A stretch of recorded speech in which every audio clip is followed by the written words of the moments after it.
Hey guys, what is up? It is No Help and welcome back to another video today. So if you guys like the video, make sure to go ahead and smash the like button.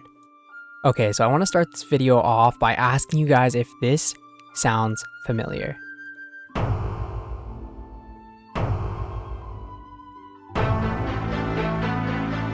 Yes. That is the Dungeoneering soundtrack, one of the best soundtracks that I personally think RuneScape has ever made. And I personally remember just being a kid and, every single time I logged in, that beautiful music was playing. So in today's video, I'm going to be discussing if Dungeoneering would fit into old school RuneScape. And I once again want to start this video off by saying I personally don't think it would fit into old school RuneScape. I do love the skill with a passion, but I just am here today to talk about Dungeoneering, what it was, and if it would fit into old school RuneScape or not. And we're going to start this off by giving a little bit of a history lesson for Dungeoneering. So Dungeoneering was a skill that was actually released in April of 2010. So the 12th of April, 2010. One of the best updates, in my personal opinion, that RuneScape has ever had. And it actually saddens me to pretty much say that I do not think it would fit into old school RuneScape. So we're going to go ahead and give a little bit of a history lesson of Dungeoneering. Now, a lot of people consider Dungeoneering as a minigame, and maybe they could go ahead and release Dungeoneering as a minigame into old school RuneScape in the future. And trust me, I know that we have things similar to it in the game right now, with the gauntlet, even raids, I guess, but mainly the gauntlet. But Dungeoneering was totally different. I don't really care what anyone says, it's totally different. It is a super fun skill. So pretty much it was the skill that you went ahead and ran through dungeons, as you could do it solo or with a team. And pretty much every level you would unlock a new floor, or every couple levels you would go ahead and unlock a new floor, and it just had so much to this skill. So you'd go ahead there and get this thing called the Ring of Kingship, and it was a little ring that you could go ahead and use to teleport you to this place called Demonheim. And yeah, I think the first time you had to take a boat there, walk there, something like that. And then you would use this ring to set up a party, which then you could go ahead and invite people, or, go ahead and do it by yourself. And personally, I like to do it by myself, but I did occasionally do it with other people, and occasionally do another mini game that came out for Dungeoneering back in the day. I did actually get 200 million experience in Dungeoneering on my RuneScape 3 account, so I definitely had a lot of fun with the skill and loved it very much. But pretty much what you did is you would go ahead and start a dungeon, and then you'd have, at the very start, you'd have like a 6x6 dungeon where you'd have to go ahead and unlock the doors. Now, pretty much the best way I can go ahead and explain this to you is, so this is basically, setting the party up. You'd open this little thing up. It even says minigame, which is kind of funny on RuneScape 3 now. And then you'd go ahead and select your floor. And then, of course, you'd actually have to choose like complexity. So there was tier 1 to tier 6, and basically at tier 1, you would just have like combat. But if you put it to tier 6, you could have every single skill pretty much in the game that you would go ahead and do during the dungeon. This would be a lot more complex, but then you'd get more Dungeoneering XP, and you'd get more XP in all of the random skills, which is something I really liked about Dungeoneering. So Dungeoneering, you were able to pretty much train every other skill in the game. Now, there were puzzles, there were doors, there were bosses you had to go ahead and complete. So pretty much, if you put everything on, right, you would, for example, have to get food, right? So you'd have to fish the food, cook the food, chop some logs down, create a fire. You'd kind of play it almost in an Ironman styled way to go ahead and get geared. Now, certain, doors, for example, would say you need level 80 hunter to open this door. If you didn't have 80 hunter, you couldn't go through the door. And sometimes you would miss out on a lot of good stuff. So having high skills definitely helped it out a ton in this minigame. And then you'd eventually, go through the whole dungeon, do all the puzzles. The puzzles were kind of fun too, right? And then you'd get to a boss, you'd have to go ahead and kill the boss, and that would be the completion of the dungeon. When you completed the dungeon, you'd get your Dungeoneering experience. Now, this is a very basic way of explaining it. This skill, like, you could make like a 3-hour video talking about it. It is kind of complex, but once you kind of got into it, it was really fun. And as you can see here, it was talking about different types of doors and just other gameplay features and blah, blah, blah. It's probably going to go on forever. And then you eventually got to do this thing called binding items. So for example, if you spent an hour in a dungeon creating the best armor you possibly could, or a really good weapon, or if you killed one of the bosses inside of the dungeon and you got a really good drop, like a good weapon, you couldn't actually take these outside of the dungeon.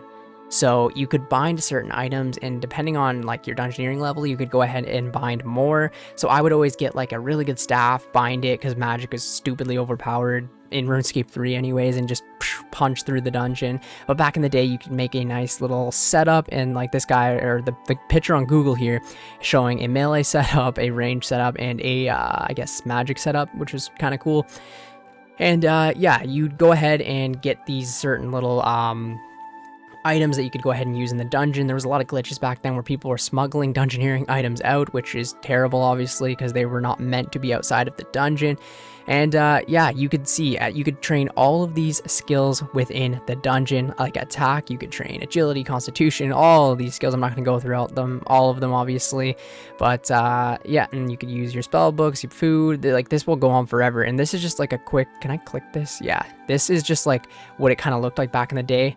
This was one of the bosses that I remember fairly well. For example, as you can see on the side, both of the sides here, these are stacks of food. So you actually had to like have 2 players stand on each side so he couldn't get to the food. It was just so cool.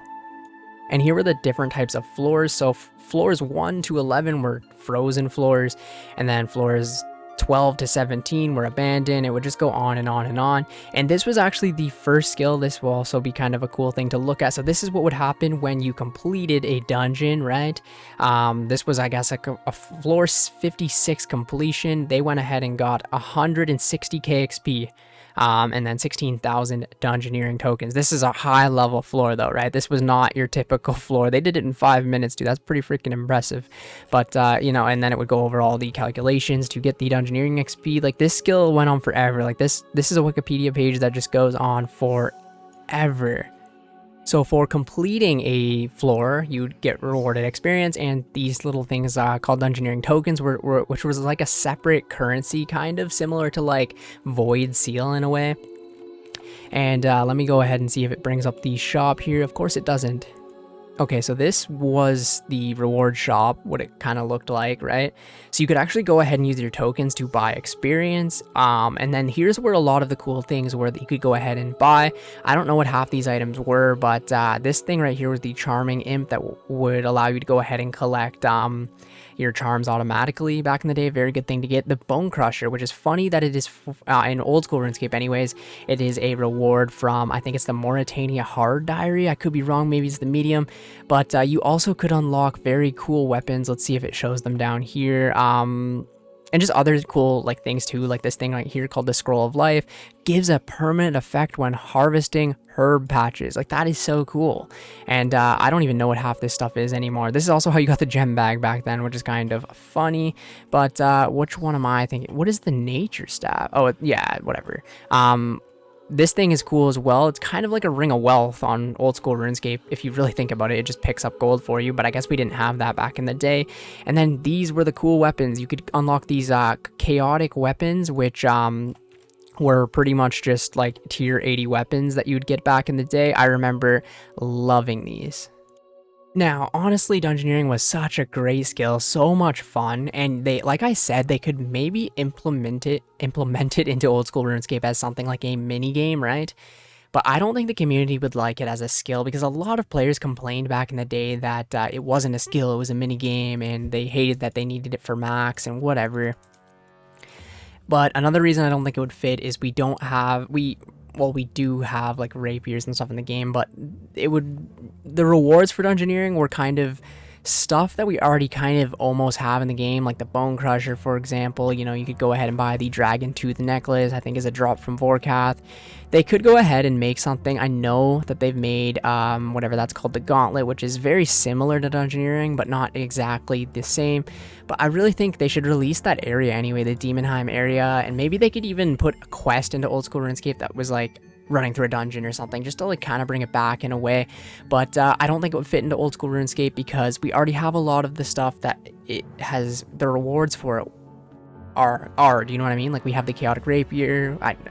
It's not the chaotic rapier, but we have like similar reward items for it, and I just don't think people would like Dungeoneering because it is a step up, and people will say if we get Dungeoneering, there's going to be things like the evolution of combat and stuff like that, which we don't need, obviously. But yeah, Dungeoneering was such a good skill. I just don't personally think it would fit into old school RuneScape unless they made it a minigame. If they made it a minigame, I think it would be awesome. You could go ahead and do it on your own time. Maybe you could level up the minigame. I don't know how they would work into it, but I think as a whole new skill, I don't think the community would vote yes to it at all. I could totally be wrong though, but yeah, that's just about it for today. Dungeoneering, awesome update, just would not fit into old school RuneScape, but let me know what you guys think down in the comments below.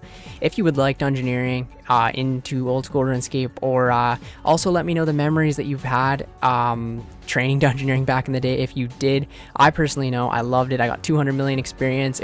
I think it was my first 120 cape as well on RuneScape 3. Such a great skill, so many good rewards from it too. But yeah, anyways, thank you guys so much for watching today's video. If you went ahead and watched the whole video, smash the like button and comment pay dirt down in the comments below. Thank you guys, and I will catch you in the next one. See ya later.